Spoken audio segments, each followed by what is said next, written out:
Bien, muchachos, reciban un saludo de mi parte. Esta es la cuarta sesión vinculada con el contenido de teoría de conjuntos y ya nuestra última relacionada con este tema. Habíamos quedado en el ejemplo 4.53, lo que les había explicado principalmente en la clase anterior, hacía referencia a poder contar con dos enfoques para poder realizar demostraciones con expresiones conjuntistas. Una se fundamentaba en convertir la expresión conjuntista a su equivalente lógico y la otra se sustentaba en una demostración formal que la denominamos demostración por elementos. Bueno, lo que quiero mostrar con este ejemplo 4.53 es que podemos recurrir a las leyes de la teoría de conjuntos, que ya las había anunciado rápidamente la clase pasada, y que realmente son las mismas leyes que vimos en el capítulo de lógica. Estas leyes se pueden utilizar para poder probar igualdades o ejercicios de subconjuntos en teoría de conjuntos. Para resolver el ejemplo 4.53 vamos a partir del resultado que demostramos en el ejemplo 4.52. A menos B es igual a A intersección con B complemento. Entonces vamos a partir de esa propiedad con la intención de poder realizar esta otra demostración. Entonces, aquí ya no vamos a efectuar una demostración por elementos, sino que más bien nuestro interés es poder realizar la demostración usando propiedades. Perdón, acá creo que ok, perdón, es que puse en modo tableta, me está comiendo la tecnología. Bueno, entonces muchachos, voy a partir de la expresión que está al lado izquierdo en esta igualdad, que es de donde podríamos desarrollar más cosas. Entonces voy a tomar la expresión A menos B menos B menos C y voy a partir de la propiedad anunciada en el ejemplo 4.52 que establece que A menos B es igual a A intersección con B complemento. No perdamos de vista esta propiedad, ¿verdad? Entonces, usando esa propiedad, yo sé que A menos B, bueno, sería igual a A intersección con B complemento. Y a su vez, si pensamos en este menos, eso correspondería entonces al primer conjunto, intersección con el complemento del segundo, que en este caso es B menos C. Entonces estamos usando esta propiedad dos veces. Ahora la vamos a usar una vez más, en el sentido de que yo sé que B menos C tiene la característica de ser igual a B, intersección con el complemento de C. Entonces todo esto se justifica por esta propiedad asterisco que estoy indicando ahí. Como así he hecho en otros videos, no estoy escribiendo literalmente aquí las justificaciones para ir un poquito más rápido por la dificultad del empleo del lápiz óptico. Pero ya formalmente, si estuviéramos realizando una demostración en papel y lápiz, pues tendríamos que escribir ahí a la par por cada paso la justificación del por qué, dado que este es un ejercicio de demostración. Bueno, muy bien. Ahora resulta, muchachos, que puedo utilizar la ley de una ley de Morgan, que me garantiza que este complemento es igual al complemento de B unión con el complemento del complemento de C. Eso es por una ley de Morgan aplicado a la teoría de conjuntos. Recuerden que todas las leyes de teoría de conjuntos están en un PDF, en una tablita que yo publiqué en el aula virtual. Pueden imprimirla con la intención de tener un poco más a mano ahí las propiedades. Bueno, ¿qué seguiría? Tendríamos entonces a intersección con B complemento, intersección con B complemento, unión con el complemento del complemento de C, pero el doble complemento nos daría el conjunto C por una de las propiedades también. Bueno, y entonces en este caso sabemos que esta expresión tendría la característica de ser igual a lo siguiente por distributividad. Entonces por distributividad yo puedo pasar a distribuir esta intersección y entonces me quedaría, vamos a ver, me quedaría A, intersección con B complemento, intersección con B complemento, ¿verdad? Unión A, intersección con B complemento, intersección con C. Pero bueno, esto sabemos que es igual a intersección B complemento, intersección con B complemento, unión de A, intersección con B complemento, intersección con C, lo cual sería igual entonces a intersección con B complemento, ¿verdad? Unión A, intersección con B complemento, intersección con C. Y en esta expresión, dado que aquí aparece una unión, aquí una intersección y aparece este elemento común, podríamos entonces utilizar la ley de absorción. Por cierto que aquí utilizamos una ley de idempotencia, ¿verdad?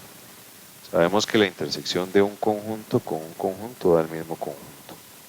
Ahora, por ley de absorción, esto se reduce a intersección B complemento y sabemos que esta expresión, finalmente usando esta misma propiedad, es igual a A menos B y ya estaría aprobado. Entonces en este caso hemos recurrido más bien a las leyes de la teoría de conjuntos para poder comprobar o demostrar más bien la igualdad. Muy bien muchachos, eso sería en este caso. Vamos a pasar al siguiente ejemplo. Ok, en el ejemplo 4.54 vamos a ver de lo que se trata. Aquí también podemos recurrir a la misma propiedad. La voy a escribir aquí arriba, ya sé que A menos B, pues escribámosla de una forma genérica. Ya sabemos que X menos Y es igual a X intersección con el complemento de Y. Yo sé que puedo usar esa propiedad porque aquí aparecen restas. Entonces, bueno, partimos de A menos B, unión con C menos B, y a través de esto quiero llegar a este otro lado. Entonces, bueno, ¿qué es lo que sabemos? Que A menos B, usando esta propiedad, corresponde a intersección con B complemento, unión, y C menos B es igual a C, intersección con B complemento, ¿cierto? Bueno, y de acuerdo con esto, yo puedo usar la propiedad conmutativa de la intersección y poner aquí B complemento intersección con A, unión B complemento intersección con C. Y por la propiedad distributiva, yo puedo entonces, de la intersección, puedo entonces sacar el complemento de B intersección y dejar únicamente aquí un A unión con C. Eso es por la propiedad distributiva de la intersección. Usando otra vez la conmutatividad, entonces puedo expresar esto como A unión C, intersección con B complemento, ¿sí? Y viendo la propiedad esta, pero más bien de derecha a izquierda, ¿verdad? ¿Qué es lo que estaría concluyendo? Bueno, que esto va a ser igual a A unión C menos B. Y entonces esta es la expresión a la cual queríamos llegar utilizando nuevamente esta propiedad. Entonces ya ahí estaría demostrada la igualdad. Reitero que no estoy escribiendo las justificaciones, pero formalmente hay que ir haciéndolo paso a paso. Estoy mencionando ahora esas justificaciones. Bien, muchachos, esa sería la idea de este ejercicio. Vamos entonces a pasar al siguiente. Bueno, vamos a ver, en este otro caso tenemos que probar que esa intersección es igual al conjunto vacío. Como hay diferencias, otra vez puedo usar esta propiedad. Entonces x menos y es igual a x intersección con y, el complemento, ¿verdad? Entonces naturalmente parto de esta intersección. Tengo un a menos b, intersección con b menos a.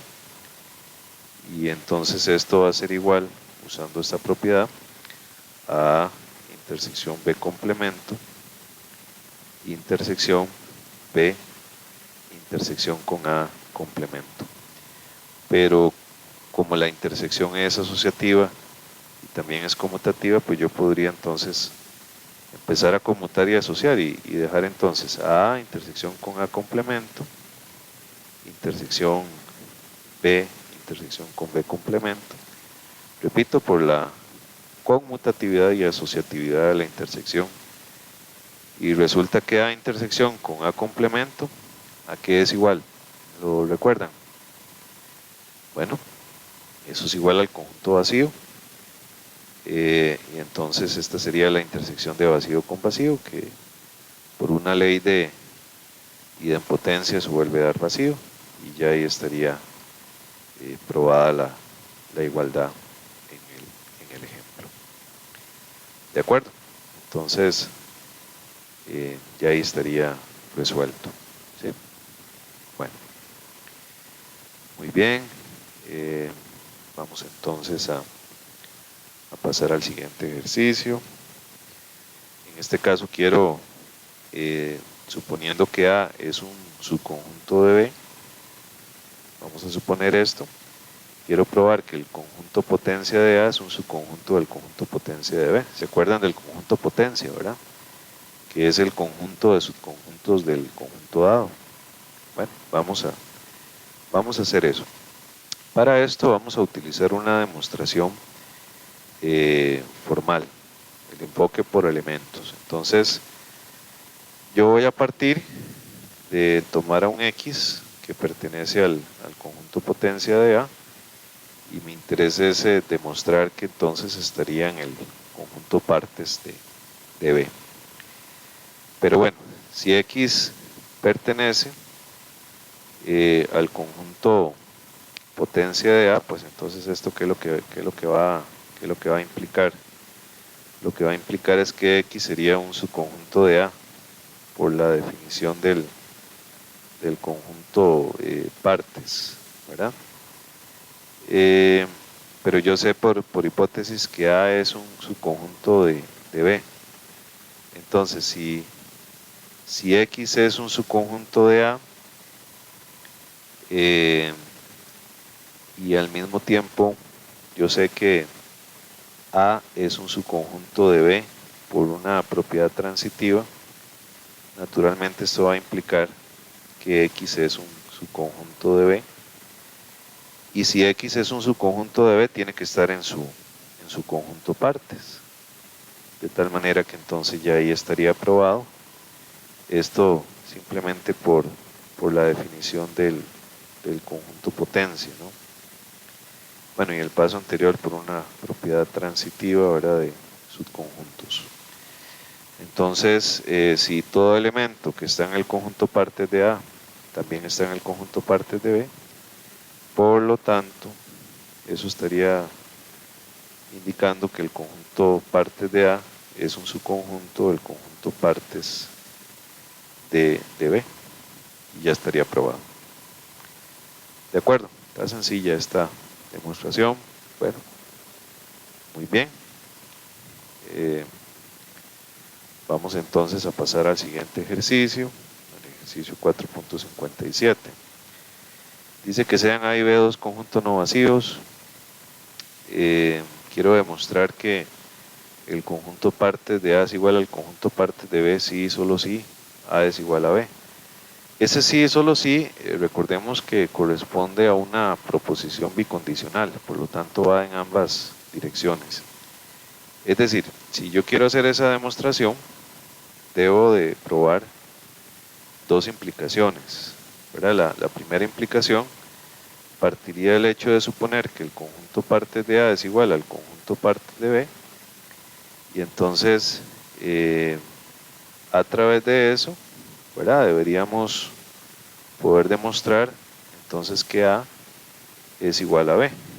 Bueno, pero para poder demostrar que A es igual a B, tengo que probar dos propiedades de su conjunto. Tendría que probar, en primer lugar, habría que probar que A es un subconjunto de B, y también por otro lado, la otra contención, ¿verdad? Que es probar que B es un subconjunto de A. Comencemos con esta primera. Entonces usemos un enfoque por elementos. Básicamente yo lo que voy a hacer es decir, bueno, voy a suponer que X pertenece al conjunto A. ¿Ok? Muy bien, entonces X está en A. Esto realmente lo que significaría, tal vez vayamos enumerando, es que el conjunto X pertenecería al conjunto partes de A, simplemente por la definición del conjunto partes. Pero como estamos partiendo del hecho de que el conjunto partes de A es igual al conjunto partes de B, entonces el conjunto X también pertenecería al conjunto partes de B. Esto es por la hipótesis, porque estamos asumiendo esa igualdad. Bueno, pero si el conjunto X pertenece al conjunto partes de B, significaría que X entonces es un elemento de B por definición del conjunto partes. Y entonces eso finalmente pues nos permite afirmar que A es un subconjunto de B, porque todo elemento que está en A está en B. ¿Okay? Ahora veamos la otra dirección, que es una prueba casi que idéntica, porque entonces yo lo que hago es suponer que tengo un X que pertenece a B. Entonces en un segundo paso ese conjunto X va a pertenecer al conjunto potencia de B por la definición del conjunto partes, pero si está en el conjunto potencia de B, entonces tiene que estar en el conjunto partes de A por la hipótesis, porque estamos asumiendo que el conjunto partes de A es igual al conjunto partes de B, y eso significaría entonces que X es un elemento que está en A por la definición del conjunto partes, y con eso estaríamos corroborando que todo elemento que está en B también está en A, lo cual me permite afirmar que B es un subconjunto de A. Ahora, si A es un subconjunto de B y B es un subconjunto de A, naturalmente eso por definición de igualdad implica que A es igual a B. Entonces ya habríamos demostrado esta igualdad y la primera implicación. Nos hace falta ahora, muchachos, probar la otra dirección. La otra dirección más bien va a partir del hecho de suponer que si A es igual a B, entonces el conjunto partes de A va a ser igual al conjunto partes de B. Veamos. La otra dirección, como lo acabo de señalar, partiría del hecho de que A es igual a B, y entonces asumiendo eso, nuestro objetivo es poder probar que el conjunto partes de A es igual al conjunto partes de B, pero para poder probar esta igualdad, tengo que probar entonces dos nociones de subconjunto, o sea que el conjunto partes de A es subconjunto del conjunto partes de B, en primer lugar. Tengo que probar que el conjunto partes de A es un subconjunto del conjunto partes de B. Y en segundo lugar, la otra contenencia, que significaría entonces que hay que probar también, ¿verdad? Que el conjunto partes de B es un subconjunto del conjunto partes de A. Bueno, entonces comencemos con esta, ¿sí? Voy a hacerlo a través de un enfoque por elementos. Entonces voy a tomar un X que pertenece al conjunto partes de A, ¿verdad?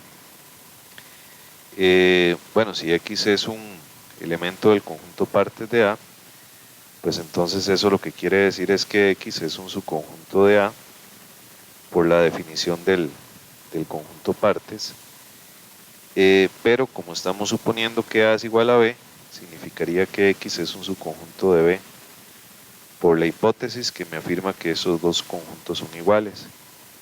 Y si X es un subconjunto de B, entonces significaría que es un elemento del conjunto partes de B por la definición del conjunto partes.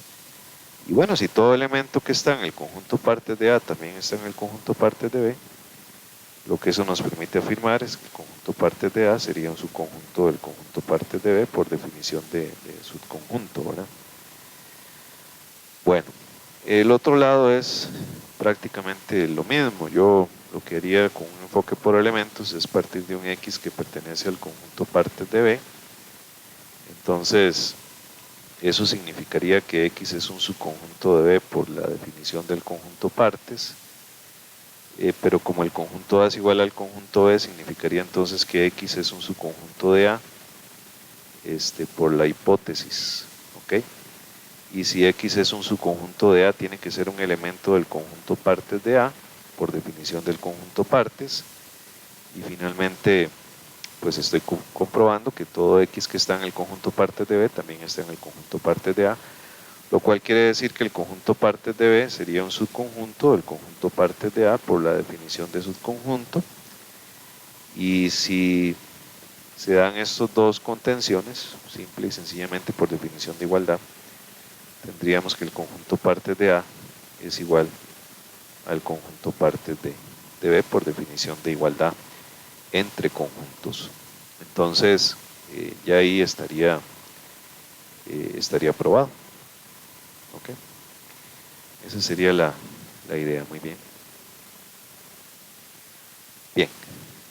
Un ejemplo un poquito más extenso, pero en realidad pues es el mismo enfoque ahí de una demostración formal. Bueno, en el ejemplo 4.58 queremos demostrar que esta unión entre estos dos productos cruz tiene la característica de ser un subconjunto del producto cruz de estas uniones. Entonces igual podemos usar un enfoque por elementos, ¿verdad?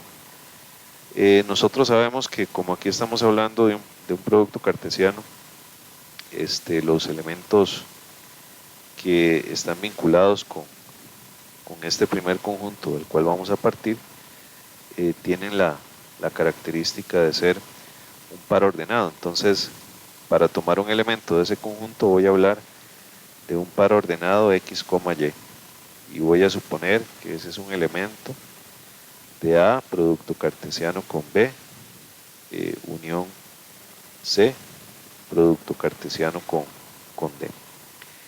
Pero bueno, ¿qué me dice la definición de producto cartesiano? La definición de producto cartesiano lo que me dice es que la primera componente tendría que tener la característica de estar en el primer conjunto y la segunda componente en el segundo conjunto. Entonces vamos a ver. Antes de aplicar eso, si este par está en la unión, yo sé que tiene que estar en A cruz B o en C cruz D. De aquí realmente lo que se aprecia es que por este O tenemos como dos casos, ¿verdad? El caso número 1, que se basaría realmente en asumir que el par X, Y pertenece a cruz B. ¿Ok? Y el caso número 2, que se basaría en que el par X, Y pertenece a C cruz D. Bueno, si yo parto de este primer caso, ¿verdad? Entonces lo que tendría ahí, digamos en un paso, no sé cómo llamarlo, digamos, 3C1 para hablar del caso 1, ¿ok? Entonces, ¿qué implicaría que el par esté en A cruz B? Implicaría que X pertenece a A y a su vez que Y pertenece a B. Bueno, eso es por la definición del producto cruz. Perdón, y ahora tendría un paso 4C1, ¿verdad? En donde nosotros sabemos que si X pertenece a A y X pertenece a B, significaría entonces que X pertenece a A, pero si X pertenece a A, entonces X pertenece a A, o X tiene la característica de pertenecer a C. Estoy usando C porque lo que quiero llegar es a esta unión.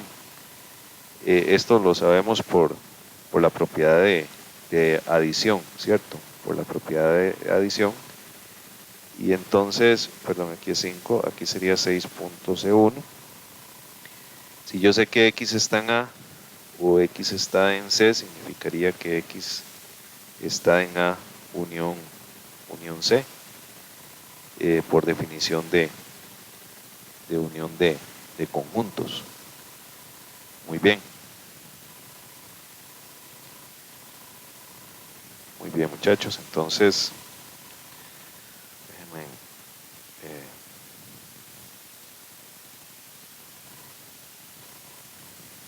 ok, por definición de unión de conjuntos.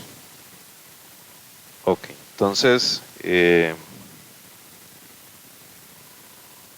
algo similar podemos hacer con respecto a Y. Si yo sé que Y está en B, ¿verdad? Por la misma razón de la propiedad de simplificación, yo podría decir que entonces Y está en B, que eso es verdadero.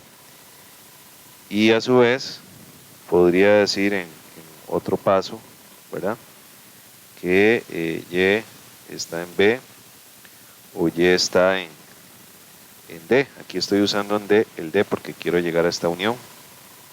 Y entonces en otro paso yo podría decir que Y pertenece a la unión de B, unión D por la propiedad de adición. Pero bueno, si X está en A unión C y yo sé a su vez que Y está en B unión D, entonces quiere decir que el par X, Y estaría en A unión C, producto cartesiano con B unión D por la definición de producto cartesiano. Entonces se estaría cumpliendo que si el par ordenado está en A cruz B, cumpliría con la condición de estar aquí, ¿verdad?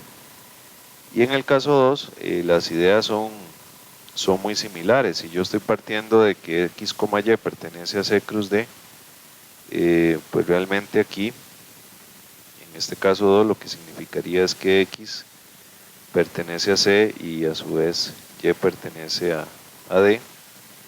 Y entonces en este mismo caso número 2, significaría que X pertenece a C es verdadero y que también Y pertenece a D es verdadero. Eso por la propiedad de simplificación. Y luego en un paso siguiente yo puedo decir que se estaría cumpliendo que X pertenece a C o X pertenece a y que Y pertenece a D o que Y pertenece a B, usando la propiedad de adición del O, ¿verdad? Y entonces esto me permitiría realmente afirmar que X está en la unión de C y A, además de que Y estaría en la unión de D y B por definición de unión. Y entonces si eso se satisface, lo que se va a cumplir es que el par X, Y va a pertenecer al producto cartesiano de C unión con A, producto cartesiano con D unión con B. Entonces también en este caso se estaría satisfaciendo que el par se encuentra aquí. En ambos casos se está concluyendo que si yo parto de un par ordenado que está en este conjunto, ese par ordenado está en este otro, por lo cual ya estaría demostrado utilizando este enfoque basado en el uso de elementos. ¿Ok? Esa sería la idea, muchachos, y ya ahí estaría probado. Insisto que hay que ir escribiendo paso a paso cada justificación, pero como ven en la pantalla no tengo como mucho espacio a mi disposición, ¿verdad? Bueno, entonces esa sería la idea. Bien, ok, tenemos un ejercicio más, vamos a ver. En este caso quiero probar que si A es su conjunto de B, A unión B va a ser igual a B. Entonces, igual podríamos pues basarnos en una demostración por elementos. Entonces, vamos a comprobar en primera instancia, ¿verdad? Vamos a comprobar que A unión B es un subconjunto de B, eso en primer lugar. Y por otro lado, luego vamos a comprobar que B es un subconjunto de A unión B. No olvidemos que la hipótesis es el hecho de que A es un subconjunto de B. Entonces voy a tomar un elemento X, voy a asumir que este elemento X está en A unión B como un primer punto, ¿verdad? Entonces, bueno, básicamente eso qué quiere decir. Quiere decir que X pertenece a A o que X pertenece a B simplemente por la definición de unión. Pero bueno, muchachos, ¿qué es lo que nosotros estamos afirmando como hipótesis? Que A es un subconjunto de B. Entonces, si A es un subconjunto de B, realmente eso lo que significa es que si X está en A, eso lo podemos poner como un paso número 3, si X está en A, entonces X está en B, porque A es un subconjunto de B. Entonces, esto sería por la hipótesis y también la definición de subconjunto, ¿verdad? Pero hay una ley de idempotencia. Entonces yo sé que una proposición P o P da la misma proposición, por lo tanto esto es X pertenece a B. Y si X pertenece a B, realmente lo que he corroborado es que todo elemento que está en la unión de A con B está también en B, por lo tanto A unión B sería un subconjunto de B por la definición de subconjunto. Bueno, para poder probar esta otra dirección, entonces igual parto de un elemento X que se encuentra en B. ¿Ok? Bueno, tengo que X pertenece a B, entonces en un segundo punto yo podría decir que X pertenece a B o que X pertenece a A por la propiedad de adición del O. ¿Ok? Y esto realmente significaría que X pertenece a B unión con A por definición de unión. Bueno, y por la conmutatividad de la unión sabemos que esto es lo mismo que A unión B. Entonces lo que estoy corroborando es que todo elemento que está en B está en esta unión. Por lo tanto, en un paso número 5 puedo afirmar que B es un subconjunto de A unión B. Entonces, si A unión B es un subconjunto de B y a su vez B es un subconjunto de A unión B, quiere decir que son iguales por definición de igualdad. Entonces concluyo por lo tanto que A unión B es igual a B, siempre y cuando, por supuesto, de eso de lo cual estamos partiendo, A sea un subconjunto de B. ¿Ok? Bien, ya ahí estaría resuelta la la demostración. Entonces vamos a continuar. Y lo último que quiero ya mencionarles o mostrarles más bien es un CDF.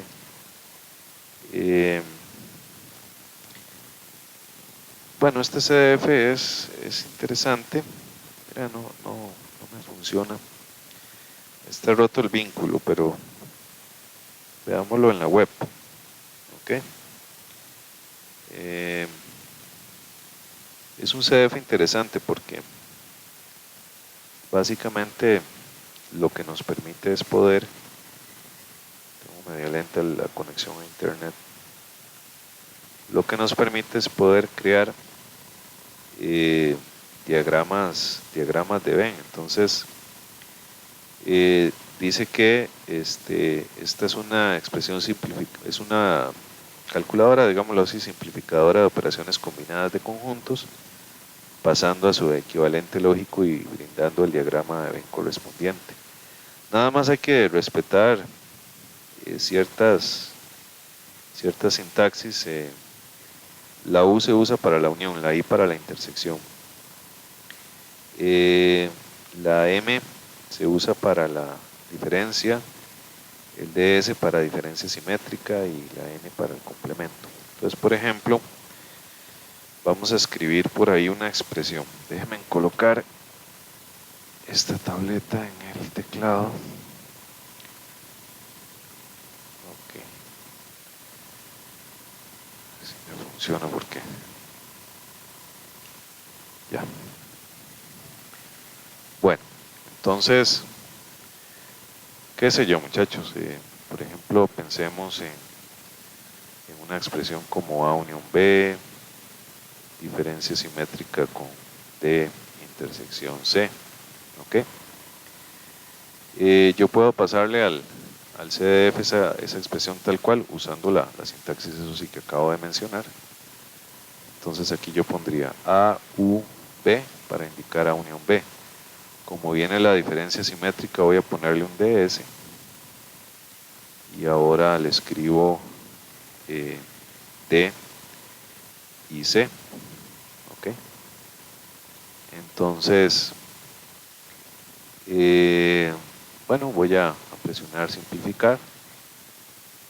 Vamos a ver, ahí lo está computando. Entonces, me brinda su correspondiente equivalente lógico, la simplificación, cómo sería en teoría de conjuntos, y bueno, la simbolización de toda esta expresión usando diagramas de Venn, que esta es la parte creo que más interesante del CDF, porque van a ver que en la práctica de la lista de ejercicios de la cátedra hay algunos ejercicios en donde les dan la expresión conjuntista y tienen que hacer el diagrama de Venn. Entonces, usando este CDF pueden verificar ahí sus resultados. Muy bien, muchachos. Entonces, con esto ya estaríamos terminando la parte de teoría de conjuntos. Yo ya les publiqué en el grupo de Facebook una lista de ejercicios seleccionados. Igual, por razones principalmente de tiempo, no puedo comprometerme a resolverlos todos, pero por lo menos los ejercicios que están ahí seleccionados, o los trabajamos en alguna clase o eventualmente les paso el desarrollo de las soluciones. Todavía no he podido trabajar en eso, pero les sugiero que ustedes ya vayan trabajando esa lista de ejercicios, que como ustedes saben pues es muy importante. Entonces también van a encontrar una lista de ejercicios aquí al final del capítulo por si la quieren ver, pero lo primero sería tomar en consideración los ejercicios de la cátedra. Muy bien, para la próxima clase estaríamos iniciando con el tema de progresiones e inducción, ¿de acuerdo? Que corresponde ya al capítulo número 4 de este curso. Gracias, muchachos, estamos en contacto, espero que todos estén muy bien.